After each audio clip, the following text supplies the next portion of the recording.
Hare Krishna Guru Maharaj, please accept my humble obeisances. All glories to Srila Prabhupada. Prabhupada, Hare Krishna, my obeisances, Vrindavanath, Hare Krishna. Happy Varaha Appearance Day, Guru Maharaj.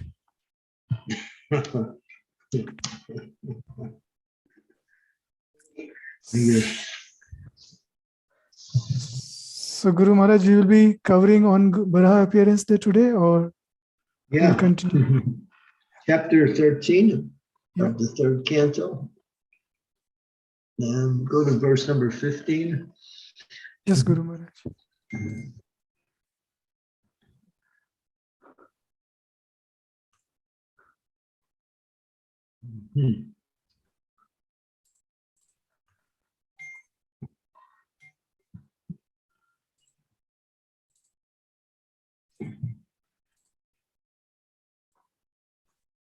Okay, so here we go.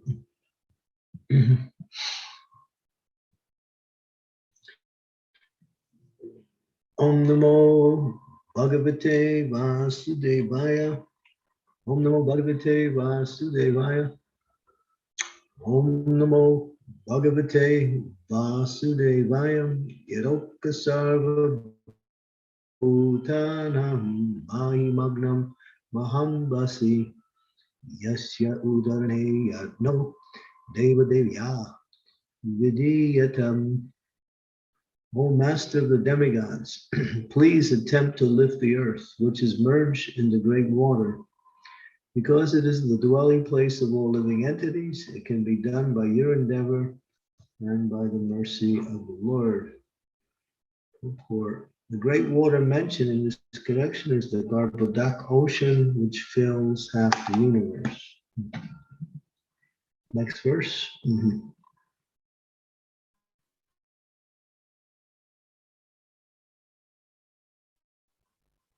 Atrayovachya paramasti tvapamadye tattasanam avekshagam kaptamenam samudeshyam iti dadyodiyam chiram. Sri Maitreya said, thus seeing the earth merged in the water, Rama gave his attention for a long time to how it could be lifted. According to Jiva Goswami, the topics delineated here are of different millenniums. The present topics are of the Sweta Varaha millennium, and topics regarding the Chakshus millennium will also be discussed in this chapter. Next. Okay, translation. We'll go right to this translation. Brahma thought, while I've engaged in the process of creation, the earth has been inundated by deluge and has gone down into the depths of the ocean. What can we do? What can we do who are engaged in this matter of creation? It is best to let the Almighty Lord direct us. Purport, the devotees of the Lord are all confidential servitors are sometimes perplexed in the discharge of their respective duties, but they are never discouraged. They have full faith in the Lord, and He paves the way for the smooth progress of the devotee's duty. So, Gyan Timirandasya Gyanajana Salakaya Chaksu Militanyena Tasmai Shri Gurave Namaha. Om Vishnu Padaya Krishna Krishnaya Bhutale Shri Bhakti Swami Dinamane. Namaste Saraswati Devi Om Bhavan Pacharine Nirvisesa Sunyavari Pastyatya Satare Panchakalpa Tarubhascha Kripasindu Vaja Pahitanam Pavanebhyo Vaishnavebhyo Namaha. Shri Krishna Chaitanya Prabhupada Sri Advaita Gadadhar Srivasadi Gaur Bhaktivinoda Hare Krishna Krishna Krishna Hare Hare Hare Rama Hare Rama Rama Hare Hare. So Brahma is engaged in creation, and he kind of like wakes up. And when he wakes up to see what's going on, he sees that there's a problem. The earth is no longer in its orbit. It's falling down into the ocean. in the depths of the Garbhodak ocean. And he is now thinking, how can we solve this problem? This is something that needs to be directed by, or even done by, the Supreme Lord himself. And Prabhupada explains that we maybe randomly, maybe more random than often, we sometimes run into a little confusion, difficulty, obstacles in the discharge of our devotional service. Sometimes we are perplexed, that's mentioned here. But one who is a devotee is never discouraged. Why? Because they know whatever they have to face can be understood completely with the mercy of the Lord, and all solution lies in taking shelter of the Lord's direction and his we say a means for understanding the problem and a means for solving the problem. So in Prabhupada, you can see, as a pure devotee writes, we have full faith in the Lord, and he paves the way for smooth progress for the devotee's service. Never get discouraged, because there's always a reason why things happen the way they do. Sometimes in order to purify the devotee, to glorify the devotee, Prabhupada could not figure out how best to spread Krishna consciousness around the world. But praying to the Lord and getting signs from the Lord, he understood what was the Lord's direction in his life. And after arriving in America, although he had so many reverses, he never got discouraged, because he knew this was the will of the Lord given to him by his pure spiritual master. The devotee is never discouraged, never gives up. Okay, next verse.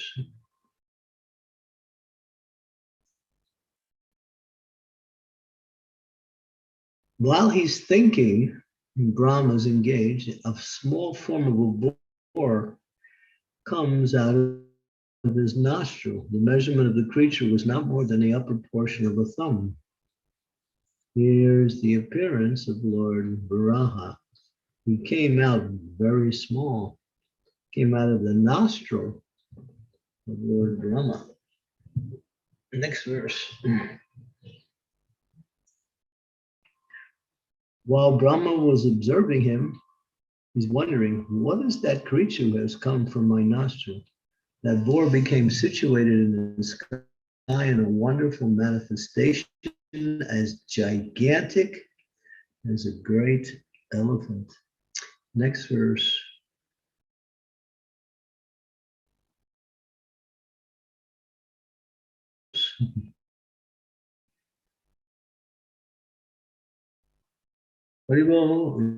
Yeah. Next verse. Guru Maharaj, this is the one. Sorry.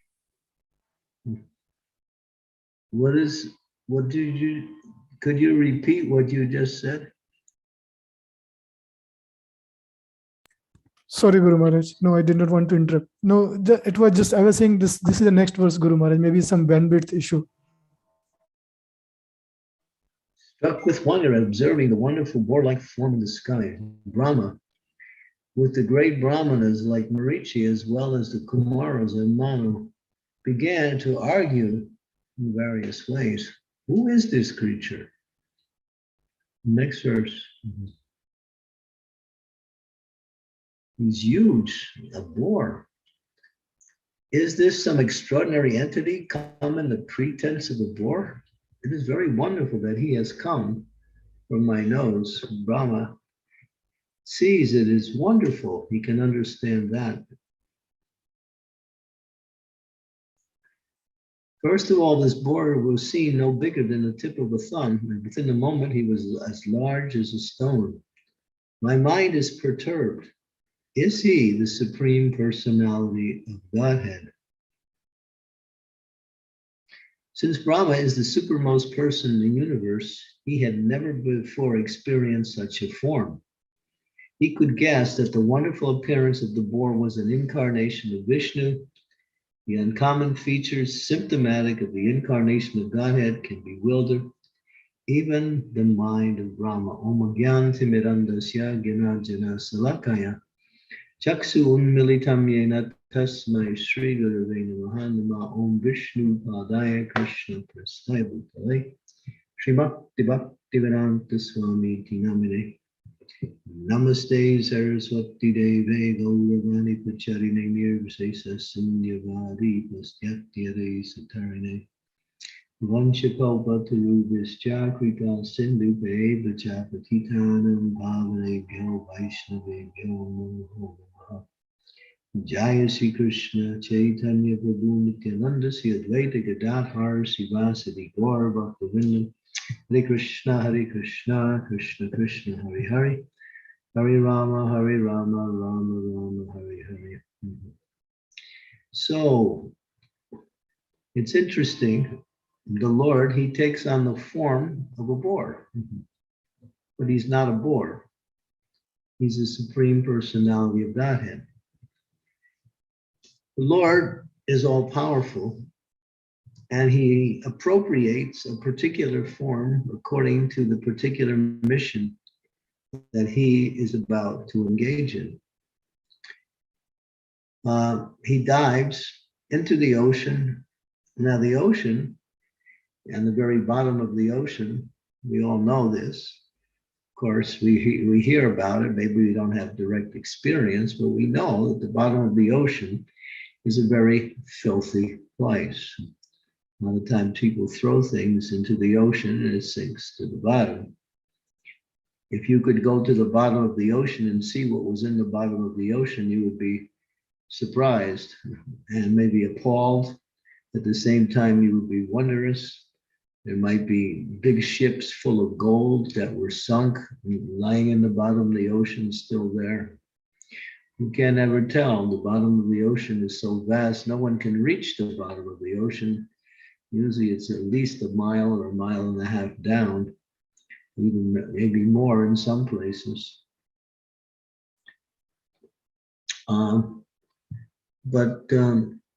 Yeah, so that's considered to be a filthy place. And what is a boar? A boar is a male pig. And he goes to filthy places. So people might say, well, why does the Lord take such incarnation? He could solve the problem without taking such incarnation. But he does things appropriately. But also there's another reason, and it's very interesting. And Prabhupada gives a little story to illustrate that a big man, a very important man, they sometimes act in a completely different way for the sake of playing. Prabhupada gives the example of one prime minister. His name was Gladstone. And he was in his office, and one man came to see him, and his secretary said, well, he's not available now, but you wait, and he'll be available soon. So the man was waiting and waiting and waiting. And then he got impatient to see, so he decided to go to the door and peek in and see what was Mr. Gladstone doing. And he saw that he was on his hands and knees, and his little grandson was on his back, and he was playing horsey with his grandson.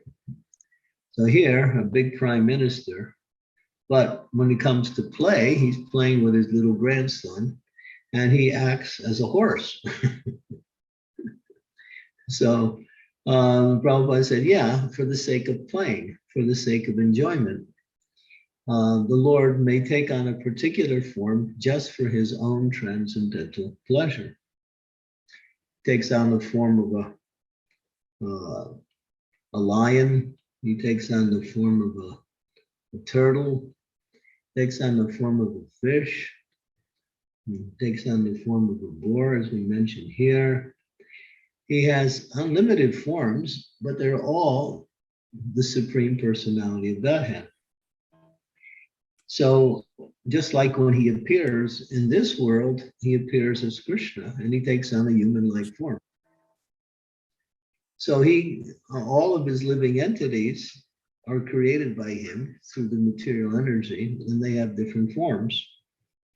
So sometimes Krishna likes, just for the sake of play, or just to show that this is the most appropriate way to deal with this situation. Therefore, this form is my means to solve the situation. So, therefore, no one can criticize and say, well, the Lord is a bore. No, he's not a bore. If one thinks that he is the form that he takes, and that is small-mindedness, that is ignorance, and that is actually offensiveness at the same time. The Lord is the Lord. He is the supreme source of everything. And if he wants to take on a particular form for the sake of play or for the sake of mission, then no one can say otherwise. This is his prerogative. And he does it just to give pleasure to his devotees. Here, he kind of gives a little enigma. You know, when they first see him, they can't figure out who he is or why that form has now appeared from the nostril of Brahma. So he gives a little mystery at the beginning of his appearance, but then after discussing it, you'll find as you go down the later top verses, the sages who are there along with Brahma, they finally realize it's the Supreme Personality of Godhead, and they start glorifying him in different ways. When the Lord hears their glorification, he smiles. Here he is in the form of a boar, and now he's giving a big smile to assure his devotees, yes, it is me. Your glorification is proper. I'm accepting your glorification. So, Krishna doesn't have to work hard like we go to a factory or we go to our job or we sit in front of a computer. Sometimes we have to figure out difficult situations. But for everything, Krishna, it's easy for him because it's natural, because he's all powerful, and whatever he wants will happen. And when he wants to appear as a boar or any other form of the Lord, no one can say anything otherwise.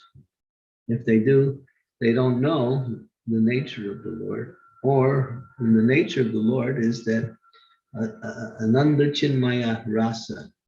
Ananda Chinmaya Rasa means he does everything for his transcendental pleasure. And he includes us in the transcendental pleasure.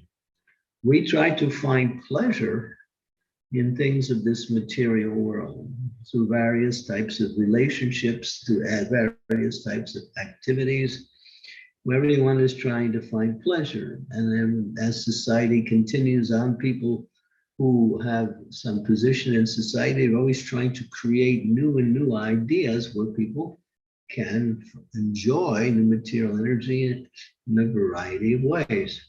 Because without variety, enjoyment is really not enjoyment. Therefore, variety, as they say, it's a term that's used, gives spice, gives pleasure to life. So Krishna, he is the manifestation of enjoyment, real enjoyment, not this, what we call feminine, what's the word, phenomenal enjoyment, or what is this enjoyment? Is Falguni enjoyment, fake enjoyment that goes on in this material world that always leads in some kind of suffering. If enjoyment leads to suffering, it's not really enjoyment. It's just preparing the mind for an illusion that is about to be created, causing one to suffer. Real enjoyment has no suffering attached, and that can only be found in relationship to the Lord. When the Lord performs his pastimes, he welcomes his devotees into the pastimes to see his activities and to take pleasure in his activities. And the devotees who take pleasure in the activities of the Lord actually become transcendental, become elevated to the platform of eternal enjoyment. And then, of course, when we develop that attraction and attachment for Krishna more and more, then what happens? We become eligible to go back home, back to Godhead. This is mentioned in the Srimad Bhagavatam in the 10th canto.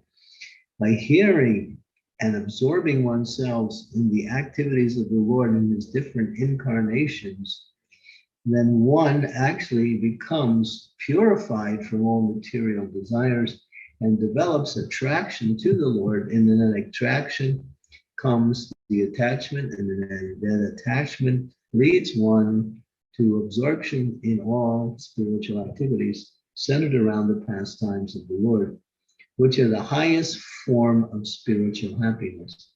We hear and chant and actually participate. As we hear and chant, we can also participate in these pastimes because these pastimes are not something within the realm of time. When something happens in the material world, it happens, and then time moves things on, and something else will happen. Krishna's pastimes are not subjected to the time element, they are eternal.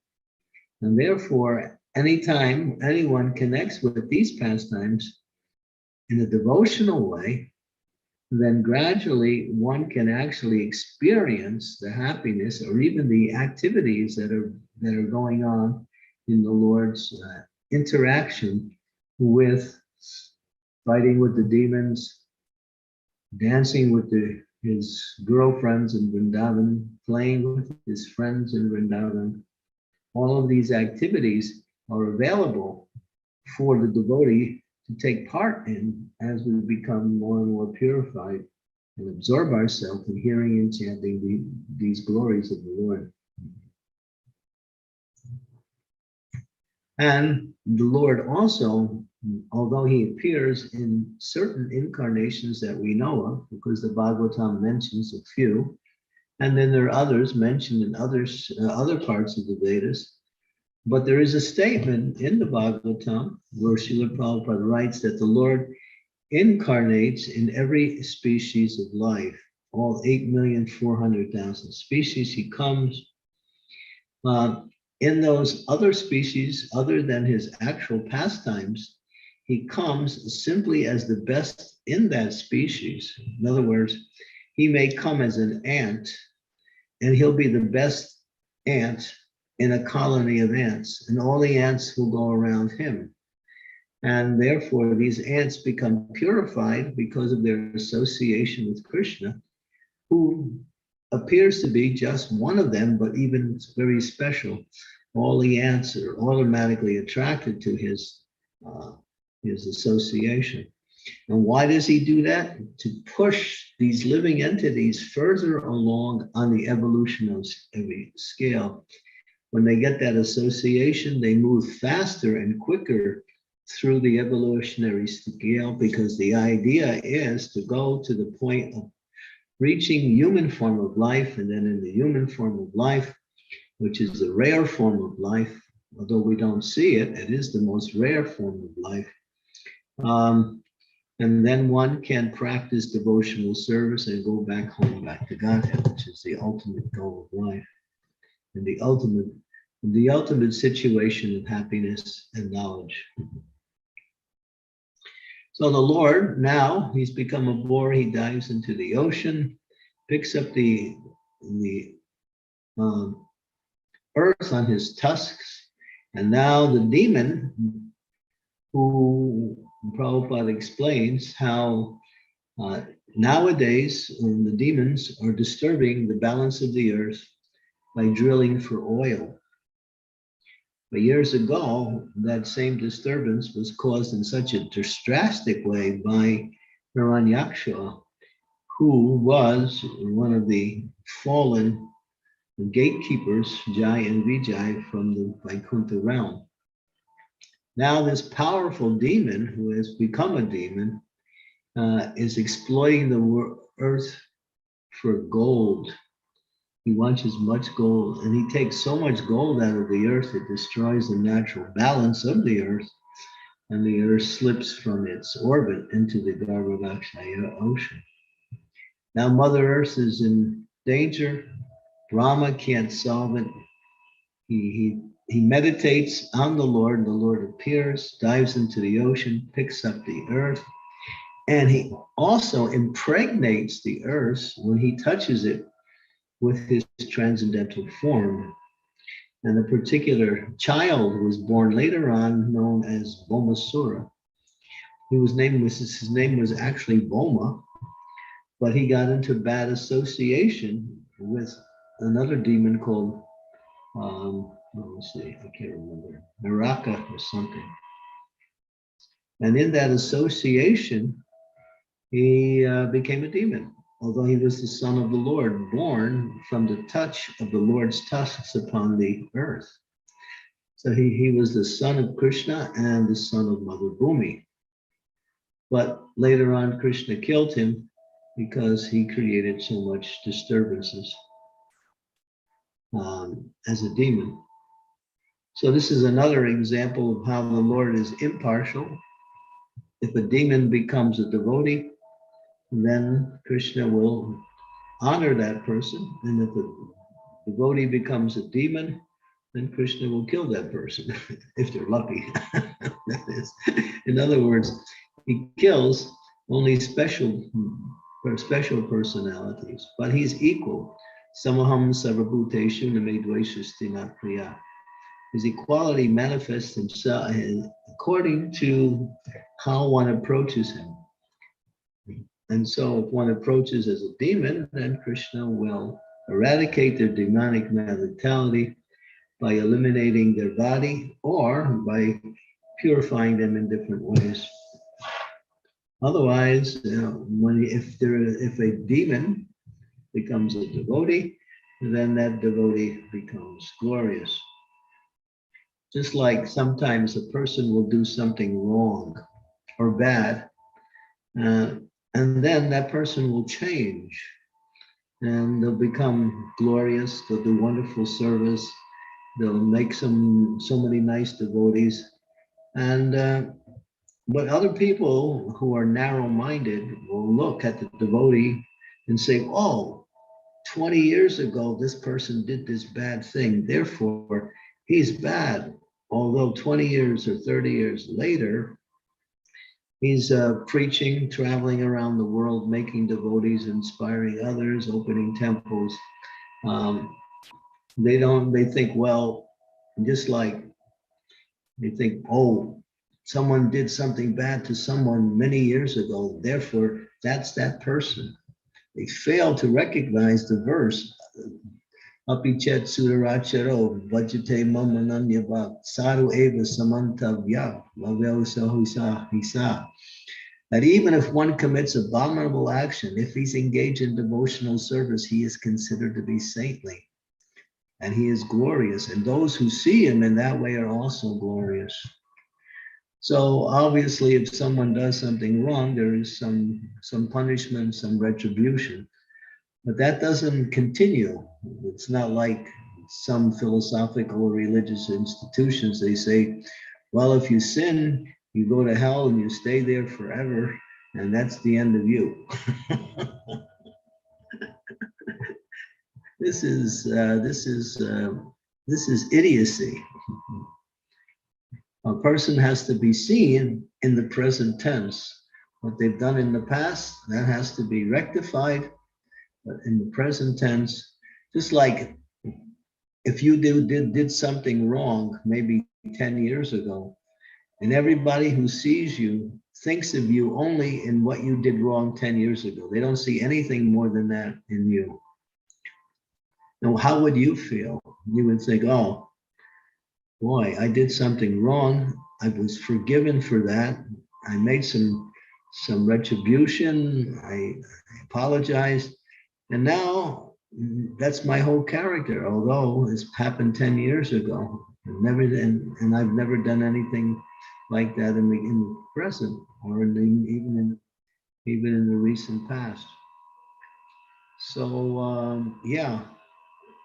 So the Lord sees a person according to how they approach him. And I'm using that example because I find people like to condemn people forever because they've done something wrong 20, 30 years ago, and that's all they can think of. Now, but if it happens to us, we think, why can't I be forgiven? I'm no longer like that. We're very quick to condemn other people. Yeah, so the Lord is not like that. The Lord in Srila Prabhupada was definitely not like that. You make a mistake, you get some punishment, you make some retribution, and then you should be able to move on and purify your life. And you can also go back home, back to Godhead. So that verse, Apichet Sutsara Charam, is a very powerful verse in the Bhagavad Gita. Bhakti Vinod Thakur gives a commentary on that particular verse. Just to illustrate, well, yes, devotional service is so powerful that even if one does the most heinous acts, when again engages in devotional service and becomes righteous, then they're glorious, and they can also attain the spiritual world. Okay, so I was just using that in the example with how when Varahadeva touched the earth, he created a sun. The sun acted like a demon, and he never changed, and therefore the Lord is equal and treated him like a demon. Also, from that particular pastime, there was a nice battle. This goes on in the later chapters of the third canto, where there's a big fight between Varahadeva and Hiranyaksha. It's one of the most interesting fights that the Lord gets into. You'll see the Lord plays with him a lot in that fight and acts like he is, sometimes defeated, just to make the activity interesting. The Lord is all powerful, and just any demon cannot disturb the Lord. When that goes on, I think that's him killing the demon is in a completely different chapter. You won't find it in this one. Maybe it is. Maybe it's in this chapter. This is in chapter 13. Yeah. Okay. He simply slapped him on the back of the ear with his hand.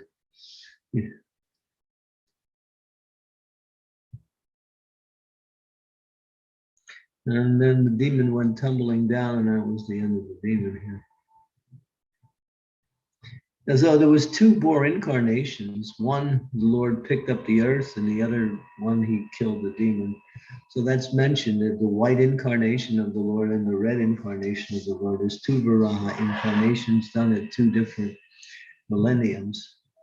And that's explained nicely in the Bhagavatam. So this is a wonderful, wonderful pastime. We have so much to learn in this pastime, that the Lord is always transcendental, and his activities are always done for the pleasure of himself and for the pleasure of his devotees. He brings about religious principles by removing irreligion, and he enjoys his activities. He never has to work hard like we do when we want to accomplish something. His activities are all, as it's mentioned, Ananda Chinmaya Ras. They are the embodiment of transcendental pleasure. Okay, so I'll stop there.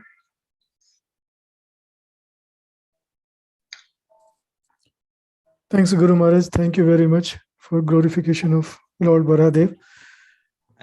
I spoke a little fast because I wanted to get as much I could in such a short period of time. So forgive me if I went too fast. It was so nice, Guru Maharaj. And I really loved that verse 17 somehow in the whole pastime.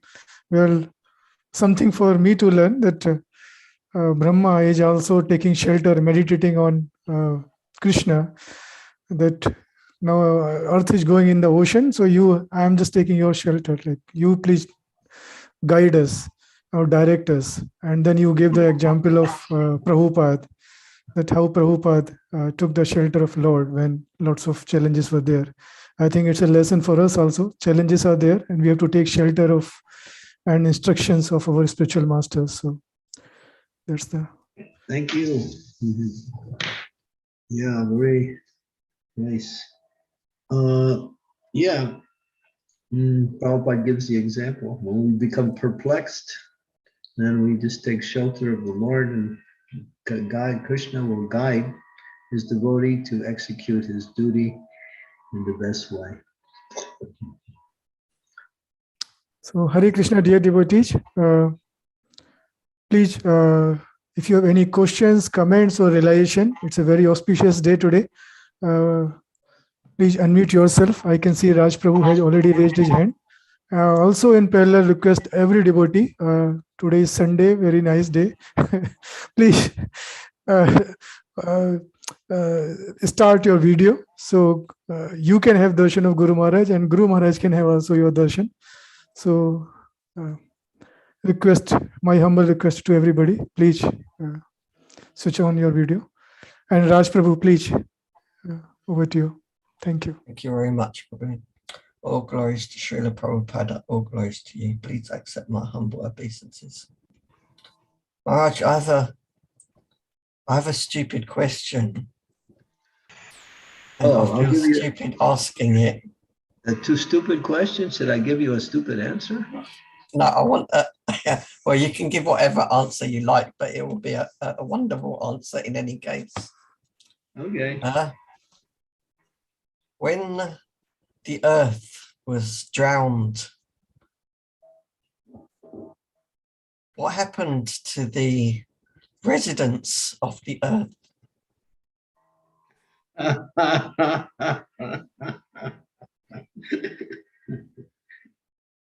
Well, yeah, that's a very good question. But I think it mentions that Brahma was engaged in the creation. So it was right at the beginning of the new creation. So it seems like the living entities were not on the earth at that time because the creation was just unfolding.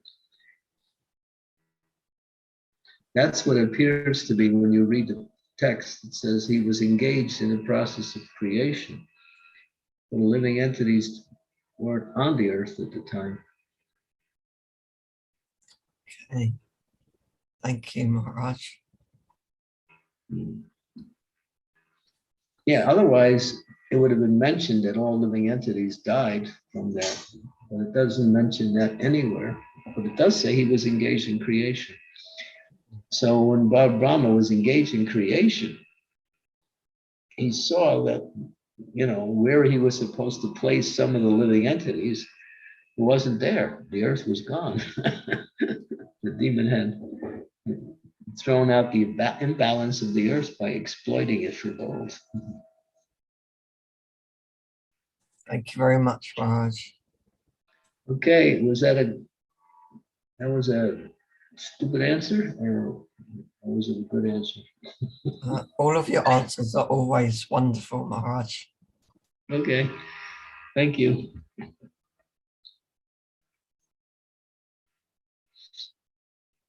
Okay.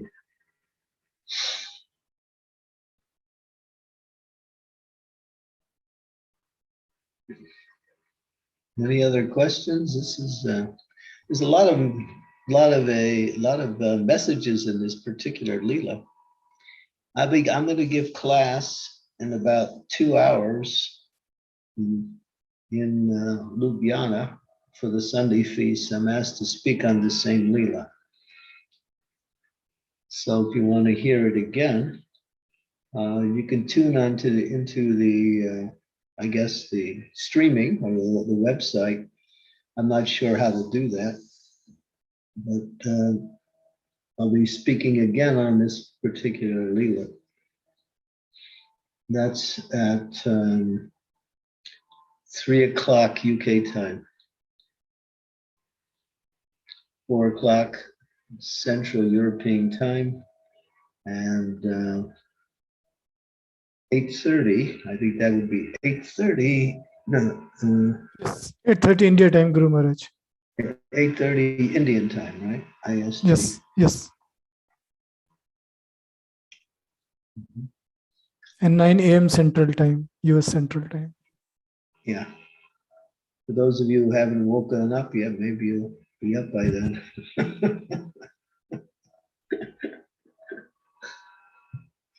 Okay, Sri Devi has her Yes. magic question. Sri Devi's question is, I'm always trying to solve my own problems. Now I understand I shouldn't try. I should just depend on the Lord to help me solve my problems. Okay, that's the question, right?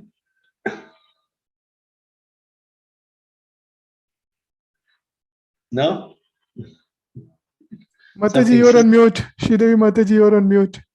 Oh, please accept my humble obeisances, Guru Maharaj. All glories to Srila Prabhupada. All glories to you, Guru Maharaj. Yes, Guru Maharaj, that is the problem and that is the answer too. You hit the nail on the head.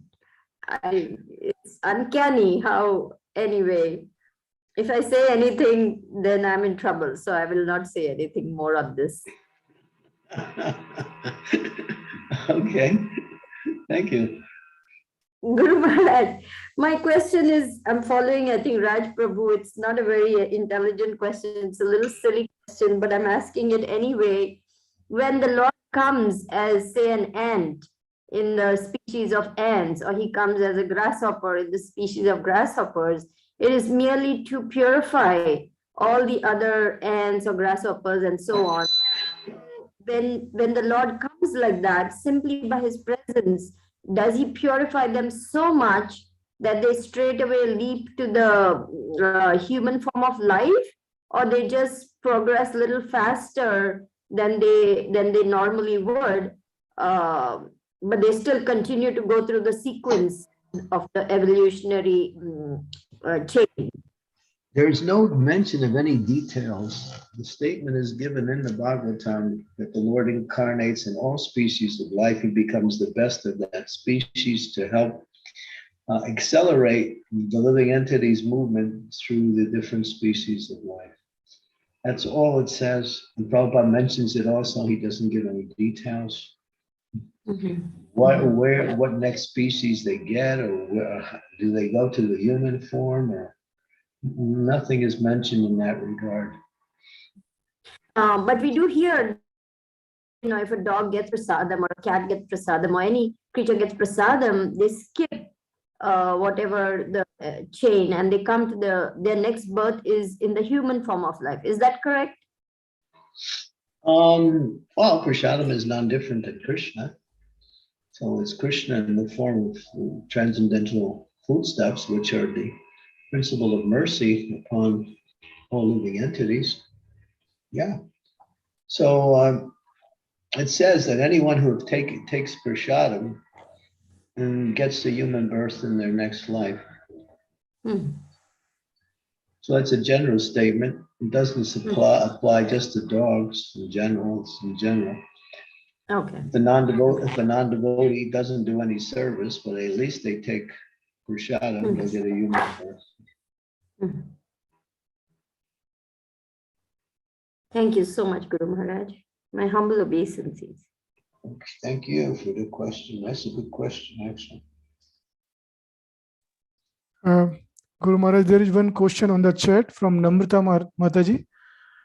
She's saying, please accept my humble obeisances. All glories to Guru and Gauranga. How to make... Who's speaking? Namrata Mataji. Namrata. Okay.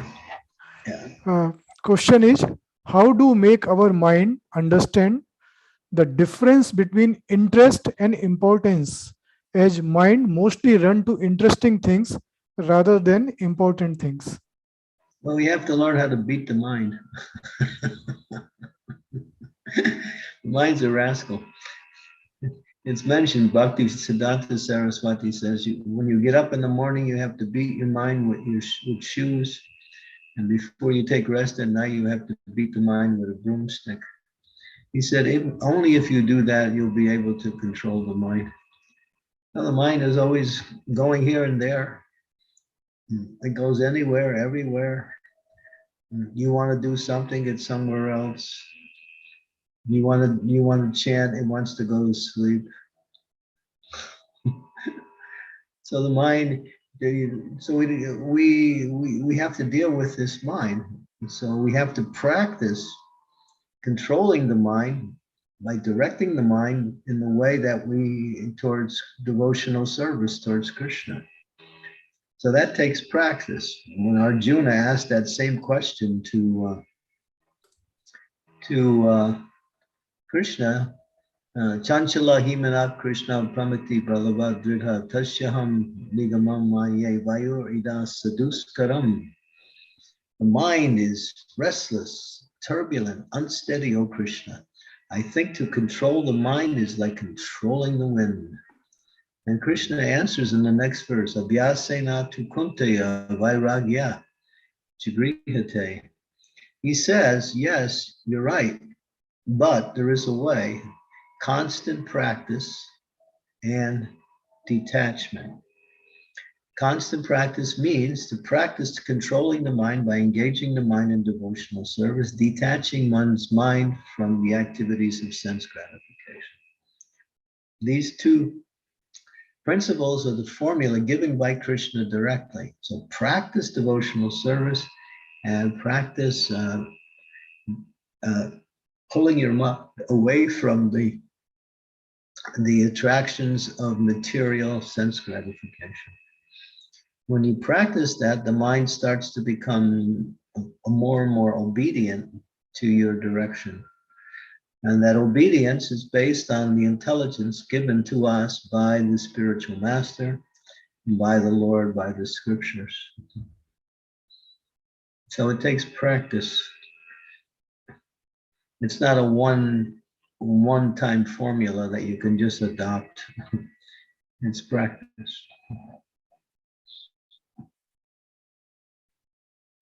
Does that answer your question? Yes, Mataji is saying, thank you, Maharaj. Perfect answer. Oh, okay. Yeah, practice. Devotional service is simply practice. The more you practice, the better you get out of it. Some of us have very wild minds, and some of us have minds that are not so wild. So the practice is there for both. Those who are minds are more harder to tame, they will take a little longer. But in both cases, the formula is the same. Practice Krishna consciousness and stop practicing to engage in material sense activity.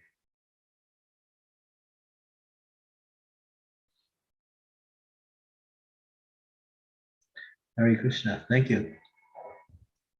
And we can give many examples. There are many examples.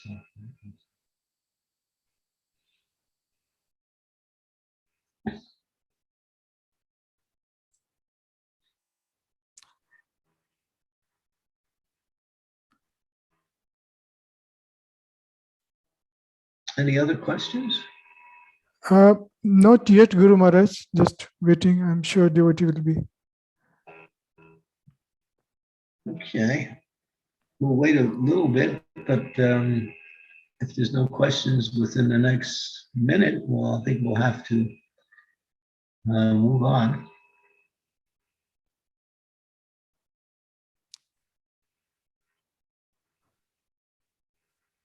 Anyway, read about this particular pastime. It's so inspiring.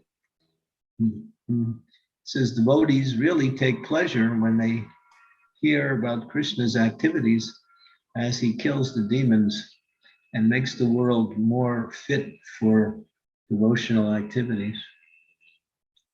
Krishna has come again to kill the demons in this age in the form of the Hare Krishna Mahamantra. The Hare Krishna Mahamantra can kill the demons. It has that power to do it because it's Krishna in the form of transcendental sound. Yes, So- Sri Devi. Okay. Guru Maharaj, if you will kindly bear with me for this one last question. You said, Guru Maharaj, at one point, by hearing and absorbing oneself in the pastimes of the Lord, one gets fully purified, completely absorbed, and can actually participate in the pastimes of the Lord. It's available. So this is a very exalted stage. And would you kindly tell us how we can reach this stage of actually being able to participate in pastimes of the Lord, even while we are here in this material world?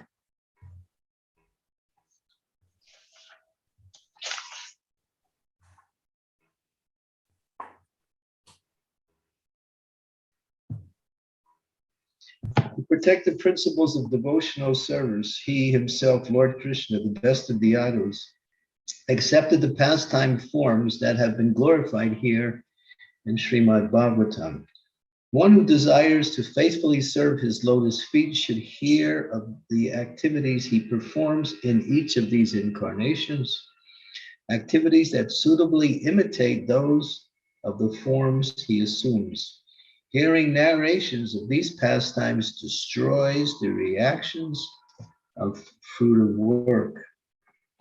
By regularly hearing, chanting, and meditating on the beautiful topics of Lord Mukunda with ever-increasing sincerity, a mortal being will attain the divine kingdom of the Lord, where the inviolable power of death holds no sway.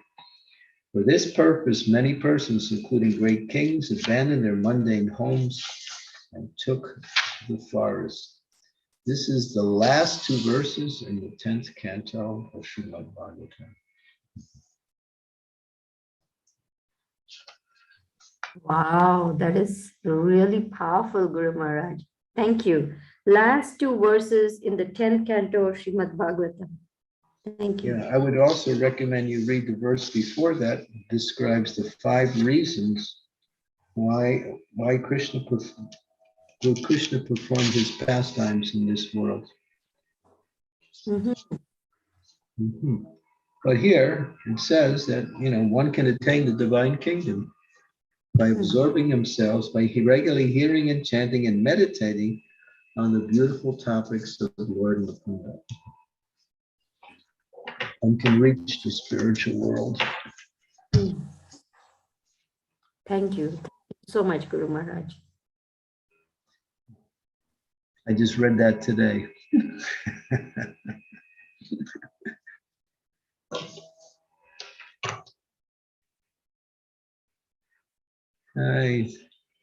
Thank you very much. I think we can stop here. And tomorrow we have Lord Nityananda. I see Mother Srimati is there. She's there, but she's not there. But she's there, I think. Oh, there she is. Okay. Hare Krishna, Guru Maharaj. Please accept my humble obeisances. Always to Shri Prabhupada. And tomorrow we'll have a combined group. We have a large group coming in from Detroit who will be joining us on the conference tomorrow at same time. And so I think that's all been arranged, and they're all ready to. They received all the information. Yes, Guru Maharaj. I sent them. Prabhuji acknowledged that he received that link. Good. Okay, so that's tomorrow. Tomorrow is Lord Nityananda's appearance day. Tirtha Kirti will be the first one to turn on her video tomorrow to make sure she gets the front row seat.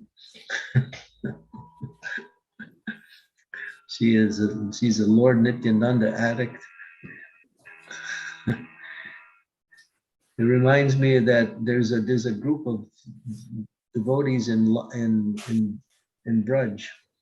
They're absorbed in Srimati Radharani, and they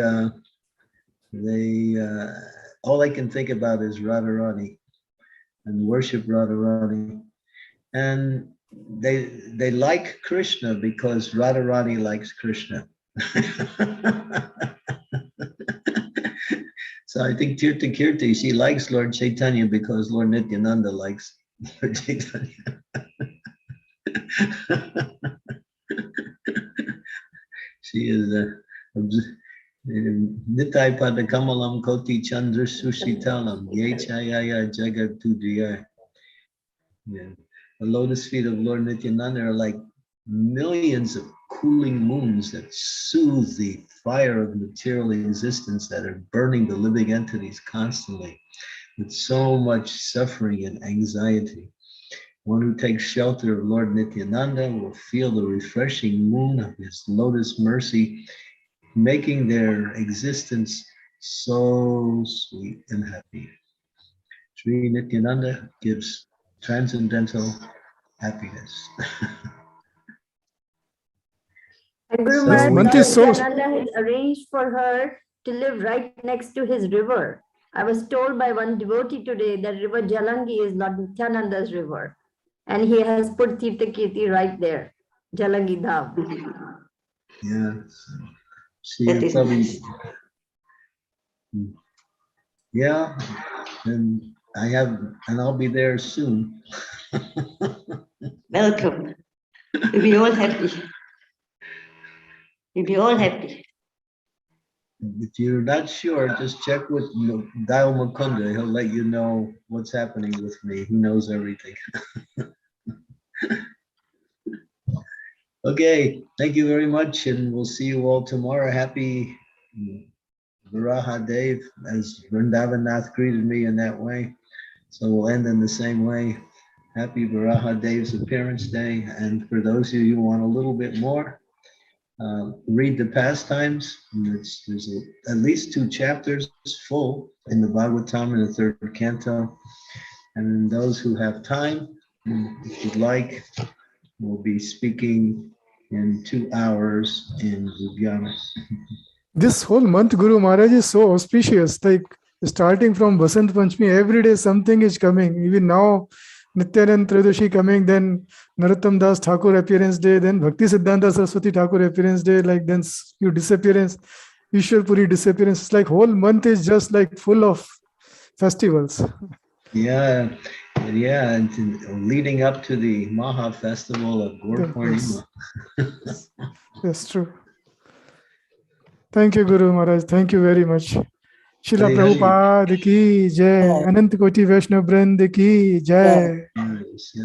Thank you Bada very much. appearance day Thank you. ki jai. All glories to the assembled devotees. Vanchikopa Tarubhishcha Kripa Sindhu Devacha Hitanam Bhavnebhyo Vaishnavebhyo Namaha Namaha Gaur Bhaktivinoda Ki Jai. Hare Krishna. Krishna.